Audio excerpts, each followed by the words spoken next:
Du hast bestimmt diesen Satz auch schon gehört, folge deinem Herzen. Das Interessante ist, dass die Bibel uns was ganz anderes lehrt als der Zeitgeist. Der Zeitgeist sagt dir, folge deinem Herzen, sei authentisch, geh einfach mal drauf los. Die Bibel sagt uns, du sollst dein Herz beschützen. Dein Herz braucht Schutz und Leiterschaft. Und ich freue mich, dich heute mitzunehmen, in was die Bibel sagt über unsere Gedankenwelt und unser Herz. Und wir gehen rüber in die Halle. Wir sind mitten in dieser Serie, respektive am Ende dieser Serie, in Gottes Fülle leben. Und wir haben uns mit dem Kreuz beschäftigt. Wir haben uns damit beschäftigt, dass wir durch dieses Kreuz hindurchgehen sollen und nicht einfach nur zum Kreuz kommen und Jesus immer wieder sagen, was uns beschäftigt, sondern durch das Kreuz hindurchgehen sollen, dass wir die Wurzeln anschauen sollen mit Jesus zusammen, mit dem Heiligen Geist, daran arbeiten, dass wir ein heiliges Leben führen können, weil für das hat uns Gott berufen. Wir haben angeschaut, wie wir das tun können, nämlich in einem Dialog mit Gott zusammen. Und heute, Schweizerdeutsch, heute, ja, by the way, herzliches Willkommen auch an alle Microchurches natürlich und ans Camp. Können wir einen Applaus geben für alle, die im Camp sind, von hier in Zürich? Denn ihr guckt ja auch zu. Genau, da sieht man, ich mache das nicht so oft, aber ich mache es gern. Genau. Und heute wollen wir ein bisschen näher darauf eingehen, was für Strategien wir denn uns zulegen können, um eben in diesem Leben mit Gott unterwegs zu sein. Eine Reflex, den wir aufbauen können, ist eben, dass wir mit Gott im Dialog sind. Und dann gibt es noch andere Reflexe und Muskeln, die wir trainieren können. Und manchmal denkst du vielleicht, ach, jetzt muss ich jetzt immer noch in dieser Serie, geht es immer noch darum, dass ich was muss. Ich muss da an die Wurzeln, ich muss mich disziplinieren. Was soll das Ganze? Warum überhaupt? Jesus hat doch schon alles getan. Ich verstehe, was du meinst, aber der Punkt ist ja das, als der Zweite Weltkrieg gewonnen war, da gab es 2 verschiedene Tage. Man hat vom D-Day gesprochen, vom Decision Day. Das heißt, der Krieg war im Prinzip schon entschieden. Und man spricht vom V-Day, vom Victory Day. Und da war der Krieg vorbei. Unser Krieg ist bereits entschieden, weil Jesus hat deine und meine Sünden getragen, vergeben und er hat den Teufel besiegt. Aber es ist halt immer noch ein Kampf, dieses Land Stück für Stück einzunehmen in unserem persönlichen Leben und auch einfach in dieser Welt das Reich Gottes hineinzubringen. Und in der Bibel lesen wir ganz viel von dem Kampf. Der Paulus schreibt das zum Beispiel, wir sollen die Waffen Gottes aufnehmen und in diesen Kampf hineinsteigen. Greift also zu den Waffen, die Gott für euch bereithält. Zieht seine Rüstung an, dann könnt ihr alle heimtückischen Anschläge des Teufels abwehren. Denn wir kämpfen nicht gegen Menschen, wichtiges Detail, sondern gegen Mächte und Gewalten des Böses. Also dein Krieg ist nicht gegen deinen Nachbarn, es ist gegen die Geister und die Mächte, die eben in dieser Welt spielen. Und wo findet dieser Kampf statt? Meine Behauptung oder auch die Behauptung von Joyce Meyer, die das geprägt hat, ganz bekannt ist, das Schlachtfeld ist dein Verstand. Das Schlachtfeld ist in dir drin. Eben, wir lesen beim Paulus, es ist nicht so, dass du musst da rausgehen und einen heiligen Kreuzzug führen. Der Kreuzzug, der findet in deinem Herzen statt, in deinen Gedanken. Und diesen Begriff Verstand, den möchte ich ein bisschen weiter fassen heute und das eigentlich ausdehnen auf das Herz. Oder den inneren Menschen. Paulus spricht immer wieder mal vom inneren Menschen. Im 2. Korinther zum Beispiel, darum werden wir nicht müde, sondern wenn auch unser äußerer Mensch zerfällt, also deine Haare ausfliegen und so, das ist ja das Lieblingsbeispiel von Leo, warum auch immer. Aber der äußere Mensch zerfällt, so wird doch der innere Mensch ständig erneuert. Also es gibt irgendwie einen Unterschied zwischen deinem inneren und äußeren Mensch und Gott ist sehr interessiert, auch an deiner Gesundheit, aber ich glaube noch mehr an deinem inneren Menschen. Genau.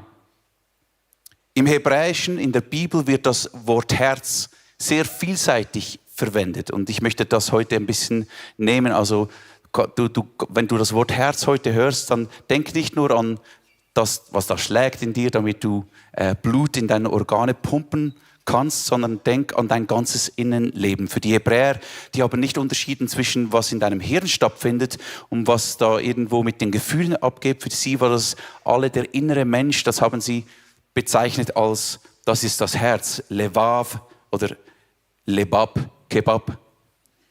bedeutet Herz als Organ, aber es bedeutet eben auch der Sitz deiner Persönlichkeit, dort, wo du deine Entscheidungen fällst, dort, wo du abwägst. Oder wir sagen, wir wägen in unserem Herzen ab und dann machen wir eine Entscheidung. Oder man sagt, ja, mein Herz, das fühlt mit dir mit. Spürst du, das passiert in deinem Herzen. Und in der Bibel lesen wir ganz viel von dem, es ist eben mehr als eine Metapher für deine Gefühle, sondern dort, wo deine innere Landkarte sich befindet und wo du dir deine Welt zurechtlegst, wo du eine Karte hast in dir drin, wie die Welt funktioniert. Und ich glaube, wir alle spüren etwas von diesem Kampf, der in unserem Herzen abgeht, oder? Weil wir spüren eigentlich instinktiv, wir sind wie in einem Gefängnis und wir möchten frei kommen von dem, was uns hält. Wir wollen nicht nur frei sein äußerlich, sprich keinen Krieg, genug zu essen, Kleidung. Das sind so äußere Freiheiten oder dass du unterdrückt wirst, sondern auch in dir drin. Ganz privat gibt es Kämpfe und du willst frei sein. Du wirst aus diesem Gefängnis raustreten, nicht mehr gebunden von der Last deiner Vergangenheit oder von den Zukunftsängsten, die dich vielleicht einnehmen wollen, sondern du wirst raustreten aus diesem Gefängnis. What if I got real honest? What if I took a risk? What if I opened up my heart and let you see in? What if I took my mask off, trying to fit in? I don't wanna be a mannequin. What if I let my guard down? What if I took a breath? What if I wasn't perfect? What if I was just a mess? What if I bled my soul out, giving all I could give? I'm so tired of pretending. I'm coming out of my cages. I'm stepping down.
Applaus, Applaus. Wie gut ist das?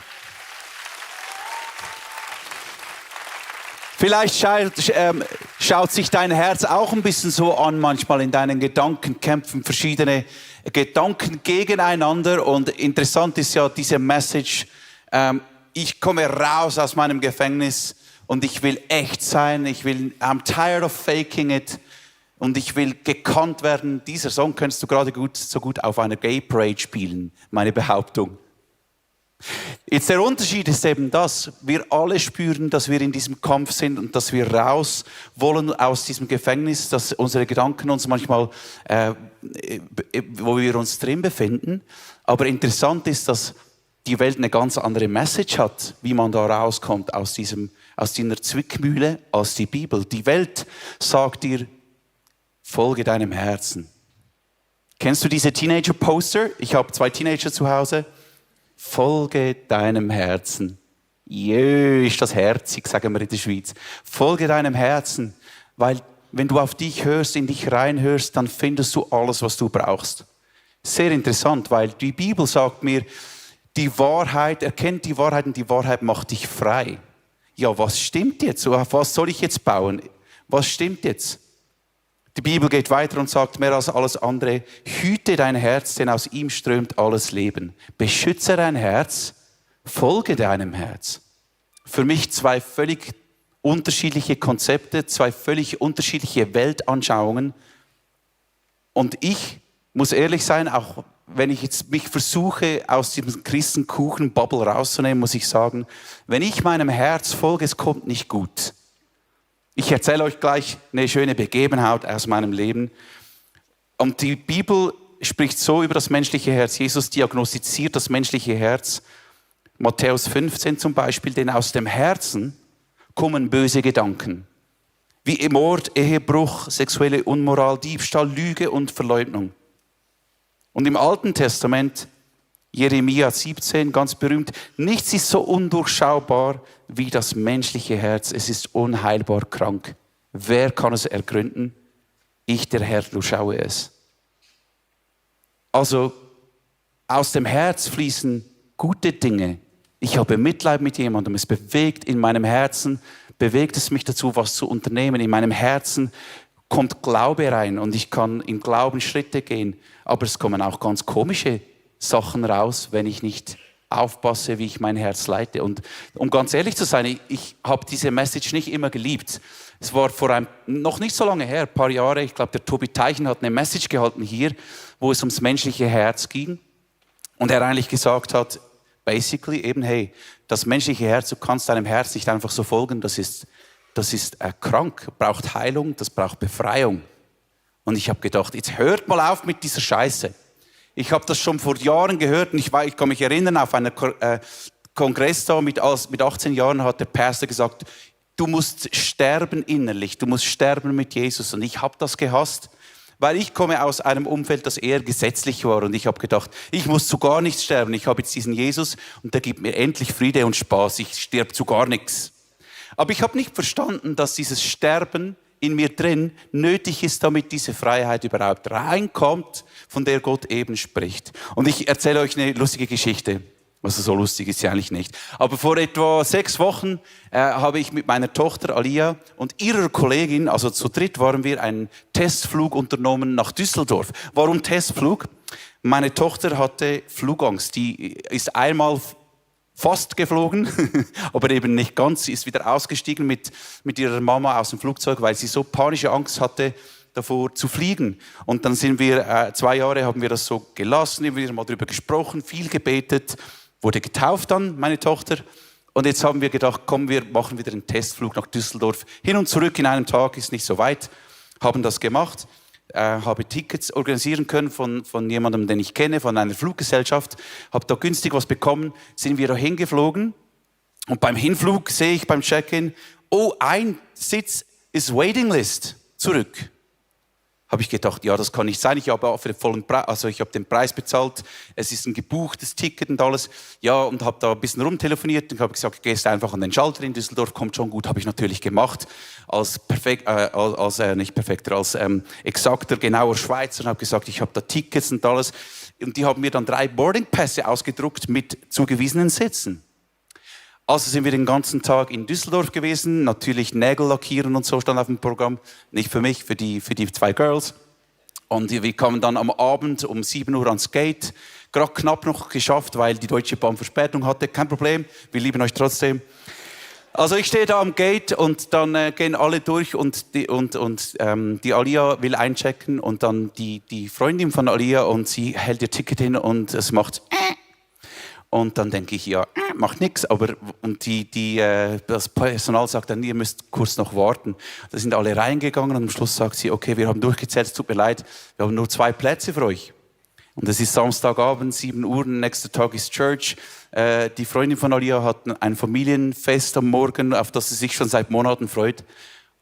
Und die beiden Kids beginnen zu weinen. Und in mir kommt so der Papa-Bär hoch, der brüllende Löwe. Weil normalerweise bin ich relativ ausgeglichen, wenn es zu öffentlichen Konversationen kommt und so Konfrontationen. Und dann habe ich mich erinnert, bei den Deutschen musst du manchmal ein bisschen drücken, da kommt was raus. Also habe ich begonnen, ein bisschen zu sagen, das geht nicht, das ist ihr Problem, ihr müsst das lösen und so weiter und so fort. Aber sie haben sich keinen Millimeter bewegt. Ich habe gedacht, die haben sicher noch irgendeinen Sitz versteckt, den sie da so rausklappen können oder so. Aber da war natürlich nichts und ich hab immer mehr Gas gegeben. Wurde nicht handgreiflich oder so, aber ich bin sehr laut geworden. Das Gate war ziemlich leer mittlerweile. Irgendwann war das so eine Absperrband. Ich habe da dran gekickt und das ist umgefallen. Das hat denen auch nicht gepasst. Und dann kam ein Deutscher zu mir, so etwa 22 Jahre. Die beiden Girls hinten dran, die sind am Weinen, gell? Die eine hat schon den Mama angerufen, wir sind da, ich weiß nicht, ich bin nach Hause. Und dann kommt der Deutsche und sagt, sag mal, weißt du das? Ja, wie alt bist du eigentlich? Und in mir kommt so diese Wolle hoch und ich dachte, versteht ihr? Hat alles nichts gebracht. Schlussendlich sind wir mit dem Mietauto nach Hause gefahren, die Nacht durch. Ich habe sehr viel Geld gekostet, aber meine Tochter hat die Flugangst überwunden. Ist das nicht gut? Yes. Aber mein Punkt in dieser Geschichte ist, ich bin nicht stolz auf mich, sondern es hat mich ein bisschen beschäftigt nachher, weil die Airline hat sogar einen Bericht geschrieben, wie ich mich verhalten habe an diesem Gate. Und ich bin froh, dass ich überhaupt noch fliegen darf mit dieser Airline. Irgendwie, scheinbar. Und ich merke, wenn ich zurückdenke, ich hab mich auf mir selbst erschrocken, weil da ist was aus meinem Herzen rausgekommen, das hat nichts mit Jesus zu tun. Es hat nichts damit zu tun, dass der Heilige Geist mich leitet. Und wenn ich ganz ehrlich bin, es hat so einen kleinen Moment gegeben, wo ich das Gefühl hatte, ich könnte jetzt auch anders reagieren. Und ich habe den Heiligen Geist nicht weggeschupft, aber wenn der Heilige Geist so da wäre, dann bin ich einfach so hingestanden und habe ihm ein bisschen die Schulter gezeigt. Und das ist ganz, ganz fein. Weißt du, der Heilige Geist wegzudrängen, das braucht keine Kraft. Das kannst du ganz einfach, ganz fein machen. Und es war destruktiv. Irgendwann kam dann meine Tochter und hat mich weggezogen. Papa, es ist gut, jetzt ist lange, das lange. Und dann habe ich gemerkt, okay, jetzt ist, glaube ich, gut. Und das hat mich noch Tage beschäftigt, weil ich gemerkt habe, da kommt was raus, was nicht rauskommen sollte. Jetzt, wie können wir das machen? Und ich habe eine Illustration mitgebracht, da meine Gitarre, weil da fühle ich mich wieder in meinem Field zu Hause, wo ich auch sonst immer bin als Worshipper, oder? Und es ist ein bisschen ähnlich wie Gitarre spielen. Ich möchte dein Herz vergleichen mit dieser Gitarre. Also stell dir vor, dein Herz ist diese Gitarre und du bist hier am Sonntag und du erlebst Jesus. Du hältst deine Hände in den Himmel und du fängst vielleicht noch ein Word for you und du sagst, Jesus, du bist so gut. Bless the Lord, oh my soul, oh my soul. Worship His holy name. Und alles passt, weil Jesus ist da, ist ein Hirte. Morgen kommt so gut, weil da fliege ich in die Ferien. Was ich natürlich nicht weiß, ist, dass der Flug gestrichen wird. bless you. Und es ist so schön, wenn du im Einklang mit Gott singen kannst und dein Herz im Einklang ist mit was Gott macht und wie Gott ist, oder? Das Problem ist nur, da kommt der Montag und da kommen vielleicht die Kids früh und die bringt schon wieder eine Note nach Hause, die sie nicht nach Hause bringen sollte. Wieso versteht sie nicht, dass ihre Zukunft davon abhängt, wie Mühe sie sich gibt und so weiter. Und der Teufel schleicht sich so ein in deine Gedanken, in deine Gefühle. Wo bist du, Teufel? Da ist er schon, wow, hat einen Hoodie. Und du bist da, aber du bist ja immer noch dieselbe Person, gell? Du bist ein wiedergeborener Christ, der mit Jesus unterwegs ist und der Teufel kommt in dein Leben und macht sein Ding. Und beginnt an deinem Herz rumzuschrauben, um was kaputt zu machen. Ganz fein. Du merkst es zuerst gar nicht. Du merkst es erst, wenn du vielleicht in diese Sitzung gehst, die du leiten solltest und sagst, Bless the Lord, oh my soul.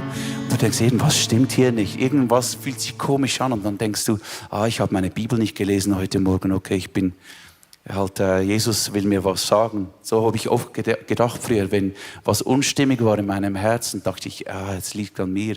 Ich habe irgendwo Sünde, dann ging ich, Heiliger Geist, was ist denn los und so. Okay, es ist alles gut. Bless the Lord. Oh. Kennst du das? Gehst du auf dein Date raus mit deiner lieben Frau, die Kids endlich im Bett zu Hause, hast einen Babysitter und dann seid ihr am Tisch und du sagst dieses falsche Wort, diesen Trigger-Moment und alle denken, ich glaube, ich gehe nach Hause, scheiße, aber es ist erst die Vorspeise, was mache ich jetzt? Und dann, was viele von uns machen, wir schauen unser Leben an, unsere Gitarren und denken, ich brauche eine neue Gitarre, ich brauche eine neue Frau, einen neuen Job. Oder der Glaube funktioniert nicht, weil, hör mal, irgendwas klappt nicht. Aber ich darf dir heute was sagen. Du musst deine Gitarre einfach wieder stimmen. Du musst deine Gitarre stimmen, deine Herzensseiten eintunen auf das, was Gott dir sagt. Okay? Jetzt, der Punkt ist, dass ich könnte diese Gitarre, weil ich das schon lange spiele, dieses Instrument, könnte ich die Gitarre in sich selber stimmen, dass die Saiten die richtige Abstand tonmäßig zueinander haben und dann stimmt sie in sich. Das Problem ist, sobald jemand anders dazu spielt, dann wird es immer noch nicht ganz stimmen, weil es nicht auf der originalen Tonhöhe ist, also zum Beispiel A-Dur, die Note A, 440 Hertz. Die Frequenzen stimmen dann nicht so richtig, okay? Und was viele von uns machen, wir stimmen uns intern mit uns selber ab. Die Männer sind Weltklasse, indem wir sprechen mit niemandem, wir ziehen uns in unsere Höhle zurück und wir stimmen unser Herz in sich selbst. Ja. Dann kommst du raus und die Frau sagt was und es passt irgendwie nicht zusammen, weil ihr stimmt euch nicht auf dieselbe Tonlage, versteht ihr? Jetzt, wie können wir das lösen? Entweder kannst du so ein Stimmgerät kaufen, das klappt auch, ist im Prinzip dasselbe, wie was ich jetzt euch zeigen möchte, weil was du tun musst, wenn du out of tune bist, du kannst nicht nach deiner eigenen Wahrheit dich stimmen. Weil die Bibel sagt, wir sollen uns nicht den Maßstäben der Welt anpassen. Römer 12, passt euch nicht den Maßstäben dieser Welt an. Versteht ihr? Ihr müsst euch tunen nach dem Maßstab Gottes. Noch besser, ein bisschen dichter zusammengefasst, sagt C.S. Lewis, wenn der Maßstab nicht unabhängig ist von dem zu Messenden, dann kannst du nicht messen. Klingt ein bisschen banal, aber unsere Kultur macht genau das. Jeder misst mit seinem eigenen Maßstab. Und darum hört es sich so an, wenn du nach draußen gehst, wie es sich anhört. Weil jeder hat seine eigene Tonlage und seine eigene Tonart. Und unsere Welt braucht kein neues Politsystem. Unsere Welt braucht eine geistliche Erneuerung. Amen.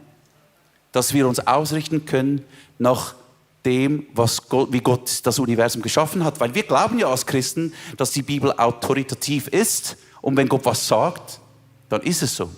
Jetzt kann man sich darüber unterhalten und diskutieren, wie wir was verstehen sollten. Aber mindestens das gleiche Buch in die Hände nehmen wäre gut. Das heißt, ich drehe mich um, wenn ich merke, mein Herz ist verstimmt. Das kann in deinem Alltag sein. Dann eigne dir einen Reflex an, wo du dich umdrehst zu jemandem, der immer in Tune ist, der immer stimmt. Weil hier steht unser Pianist, der Matthias, Applaus. Und er hat ein elektronisches Piano und das wird sich nicht verstimmen. Das ist immer gleich, das ist, wie es ist. Unsere Herzen nicht. Wenn du dich einmal für Jesus entscheidest und du setzt dein Herz auf Jesus, heißt das nicht, dass du das nie mehr tun musst. Du musst das immer wieder tun. Okay? Das heißt, ich sage, Matthias, kannst du mir ein E geben, bitte? Und ich stimme und höre, ist das, was Gott mir sagt, ist das, was ich in meinem Herzen auch wahrnehme? Vielleicht musst du darüber ein bisschen kauen und beten und andere Leute einbeziehen. Irgendwann merkst du, das passt. Kannst du mir ein B geben, Matthias? Dann denkst du, ja, Sexualität, komm, das merkt niemand. Ja, vielleicht doch. Denn Gott hat eine gute Idee über deine Sexualität. Und wenn deine Eltern dich anders gelehrt haben als die Bibel, dann sind deine Eltern falsch, tut mir leid. Und er kommt nicht runter auf mein Niveau. Ich muss hoch. Amen? Ich muss hoch auf das Level, das Gott mir sagt, wie ich denken soll. G-Dur, G. Dann haben wir noch D. Oh, ganz verrückt.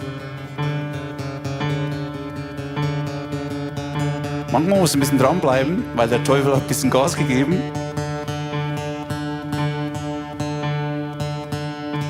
Du musst dein Gehör schulen, dass du den Heiligen Geist hörst und spürst. Es braucht ein bisschen Zeit. A, E. Oh, am Schluss kommt immer der Gröbste, gell? Du sagst Gott, okay, not my will, but your will. Was heißt das für jetzt? Heißt das für heute? Okay, I submit to your will. Ich will lernen, was du sagst, Heiliger Geist. Und dann gehst du in den Tag und es stimmt wieder. Oh! Und was passieren kann, ist beim Piano, das ist auch ein Instrument mit Saiten. Das verstimmt sich manchmal, wenn du nur den Raum wechselst oder wenn die Season sich wechselt. Der Feuchtigkeit, das Holz zehrt an den Saiten. Und dann brauchst du jemanden, der das stimmt. Das heißt, wenn du eine neue Season beginnst, kann es sein, dass dein Herz plötzlich wieder verstimmt ist. Du hast nichts falsch gemacht. Nur weil du dich schlecht fühlst, heißt das nicht automatisch, dass du Sünde hast in deinem Leben. Aber du musst den Heiligen Geist bitten, dir zu zeigen, warum das verstimmt ist und nicht mehr klingt mit dem, was er sagt. Du musst dich nach der Wahrheit Gottes ausrichten. Amen. Okay. Ich habe noch eine letzte Illustration, bevor wir dann zurück in die Worship gehen. Und das kommt aus dem, was Paulus sagt. Paulus sagt uns, wir sollen die Gedanken gefangen nehmen, die uns so entgegenlaufen. Das ist auch etwas, das wir lernen müssen und einen Reflex, den wir uns aneignen können. Weil, schau, wenn du Jesus in deinem Leben hast, wegen dem kommen nicht keine negativen Gedanken mehr in dein Leben. Ich möchte euch ein Beispiel machen, ein ganz banales Beispiel. Ich bin ein Songwriter, ich schreibe Songs jede Woche. Das beginnt dann mit einer kreativen Idee, die kommt und ich sage, oh, ist das schön, ja, das wird der beste Song ever. Ich liebe das, komm, kreative Idee, umgib mich, ja. G-Dur, ja, ich liebe G-Dur. Und dann im nächsten Moment kommt ein neuer Gedanke rein in mein Herz und der sagt, genau, da ist eingegangen, genau. Und sagt, ja, aber Dave, irgendwoher kennst du doch diese Melodie, die gibt's schon. Das ist, der Dom, scheiße, immer der Dom. Der Dom, der schreibt die besseren Songs, das scheißt mich an. Und überhaupt, wer bin ich? Mann, der Dom ist immer besser als ich. Zum Glück wissen das die meisten nicht.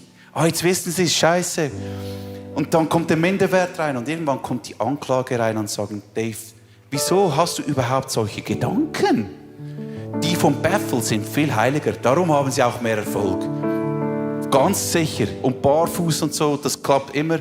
Und du bist einfach zu stolz und dann kommen Sorgen rein. Ich denke, irgendwann fliege ich auf und irgendwann kann ich dann nicht mal mehr hier arbeiten. Was ist in 10 Jahren? Dann bin ich zu alt für die Bühne. Wie versorge ich dann meine Familie? muss ich dann unter der Brücke wohnen? Und so weiter und so fort. Und die geistern so um dich herum. Das ist manchmal mein Leben. Das ist manchmal mein Kopf. Weiß nicht, wie es dir geht, aber es ist sehr mühsam.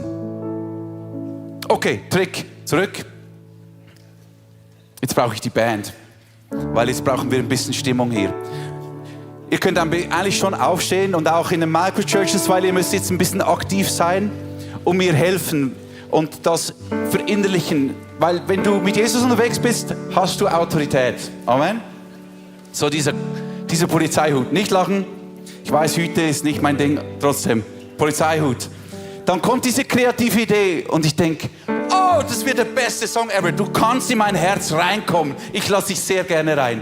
Oh, bitte bleib noch ein bisschen da und hol ein paar Kollegen. Sehr, sehr schön. Und dann kommt der nächste Gedanke.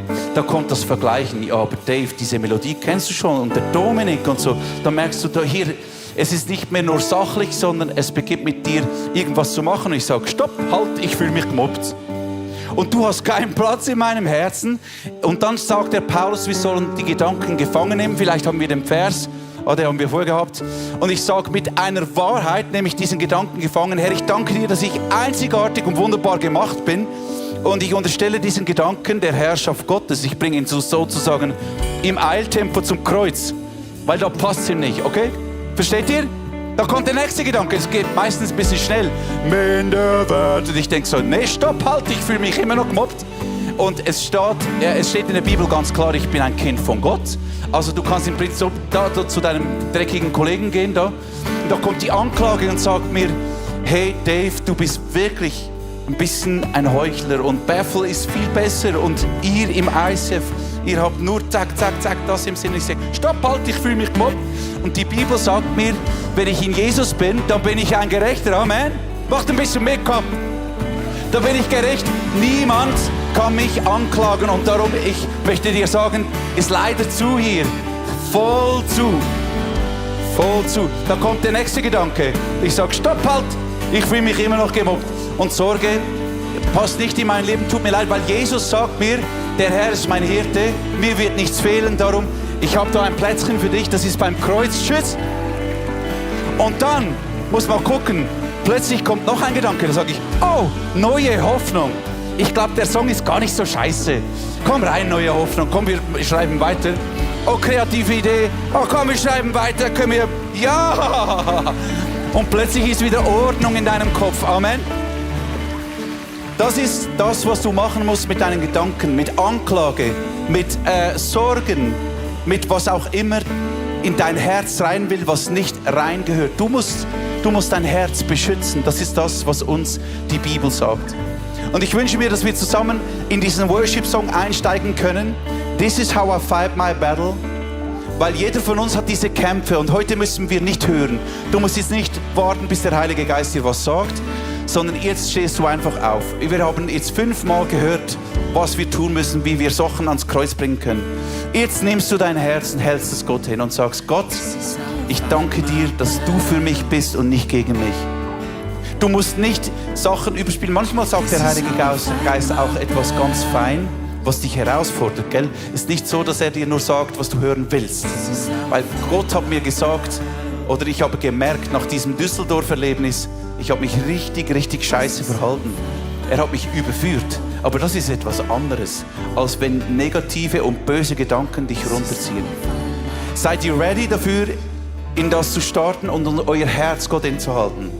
Yes? Jesus, hier stehen wir und wir glauben ganz fest, dass du das Leben in Fülle für uns bereithältst.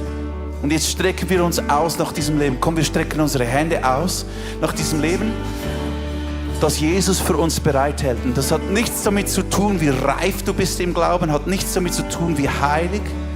Und gerade im Moment auch nicht so fest, wie sehr du die Bibel kennst. Es beginnt jetzt einfach mal damit, dass du sagst, Gott, deine Wahrheit ist das, auf was ich mich eintunen will.